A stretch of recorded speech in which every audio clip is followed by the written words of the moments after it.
धुंधली यादें, दिल छू लेने वाली कहानी। डैड, मैं इंडिया जा रहा हूँ, दिव्यम डिनर करते हुए बोला। इंडिया? क्यों? डैड हैरानी से पूछते हैं।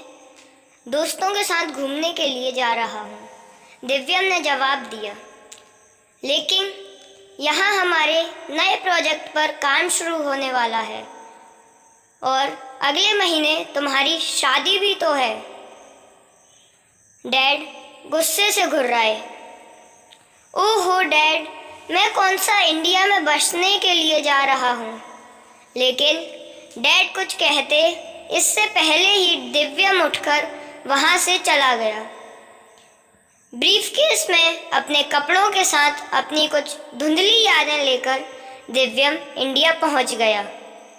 एयरपोर्ट से बाहर आकर वह चारों तरफ नज़र घुमाता है। वह एक टैक्सी रोक कर वह डैड की एक पुरानी पॉकेट डायरी में लिखे हुए एड्रेस पर चलने को कहता है। उफ, कितनी भीड़ है यहाँ। डैड ठीक ही कहते हैं, इंडिया रहने लायक जगह नहीं है और यहाँ गर्मी भी कितनी है। टैक्सी की खिड़की से बाहर की तरफ देखते हुए दिव्यम अनगिनत विचारों में खोया हुआ था।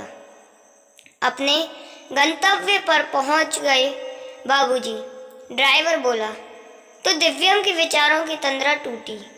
टैक्सी से बाहर निकलकर देखा तो सामने एक बहुत ही पुरानी जंजर हो चुकी हवेली है। जगह जगह दीवारों में दरार पड़ी हुई है। टैक्सी का किराया चुकता कर दिव्यम अपने कदम आगे बढ़ाता है। दिव्यम ने हवेली का दरवाज़ा खुलवाया तो सामने एक उम्र दराज महिला खड़ी थी। यही कोई 60-62 वर्ष की होगी। हाँ कहो, किससे मिलना है? पूरे अधिकार से वह महिला बोली। बाबूलाल जी हैं, मैं उनका पोता हूँ। सामने व्हीलचेयर पर बैठे हैं, उसने इशारा करके बताया। प्रणाम दादू। तुम कौन हो? बुजुर्ग ने पूछा। दादू, मैं आपका पोता हूँ, दिव्यम। दिव्यम, मेरा पोता, मेरा सोनू। बुजुर्ग की आंखों में खुशी की चमक थी। ए गीता, सुनती हो? देखो मेरा पोता आया है, मेरा पोता आया है। हाँ हाँ, मैंने देखा अभी। कमला ताई अक्सर बातों बातों में बताया करती थी कि बरसों पहले उनका बेटा रमाकांत विदेश जाकर बस गया। अगली सुबह जब दिव्यम की आंख खुली तो बाहर से कुछ आवाज़ें आ रही थीं। वह अपने रूम से बाहर आया तो देखा कि दादू कुछ गुस्से में बोल रहे थे। अरे तू चली क्यों नहीं जाती, मुझे मेरे हाल पर छोड़कर? क्यों यहाँ पड़ी है? हाँ हाँ, चली जाऊंगी। मुझे भी कोई शौक नहीं है तुम्हारी जली कटी सुनने का, महिला बोली। यह कौन है दादू? आपका इनसे क्या रिश्ता है? दिव्यम पूछता है। यह मेरी सब कुछ है बेटा, माँ, बहन, बेटी। दैहिक संबंधों को ना जोड़ा जाए, पत्नी, प्रेमिका, सब कुछ। बरसों पहले तेरी दादी को मंदिर में मिली थी, वहाँ यह साफ सफाई का काम करती थी। इसके पति की सड़क दुर्घटना में मौत हो गई तो इसके पास रहने का घर भी नहीं रहा। तभी तेरी दादी इसे अपने साथ यहाँ अपने घर ले आई। उस दिन से इस घर की सेवा कर रही है। साल में 2 जोड़ी कपड़े और 2 वक्त का खाना, बस यही लेती है। कोई गैर अपना पूरा जीवन किसी की सेवा में न्यौछावर कर सकता है तो वह तो उनके अपने हैं। अब दिव्यम की विचारधारा पूरी तरह बदल चुकी थी।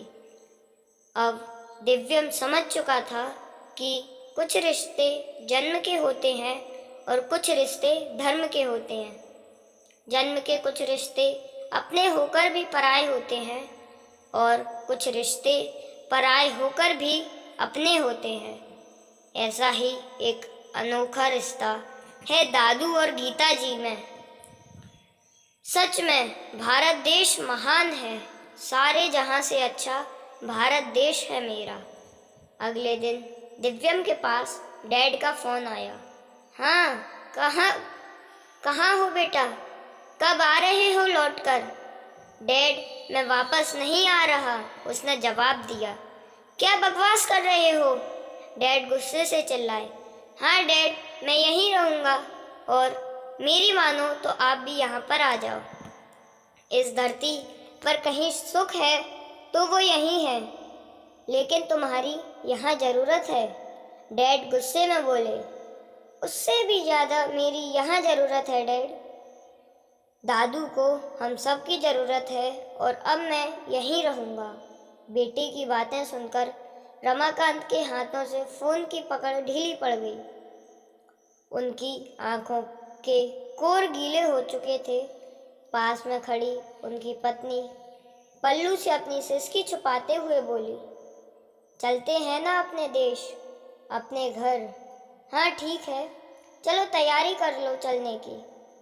रमाकांत भारी मन से बोला। दोस्तों, आपको ये कहानी कैसी लगी? कमेंट करके ज़रूर बताएं, और पसंद आने पर लाइक करें और शेयर करें। ऐसी ही अच्छी अच्छी कहानियों के लिए चैनल को सब्सक्राइब करना ना भूलें। मिलते हैं फिर एक नई कहानी के साथ। तब तक के लिए नमस्कार।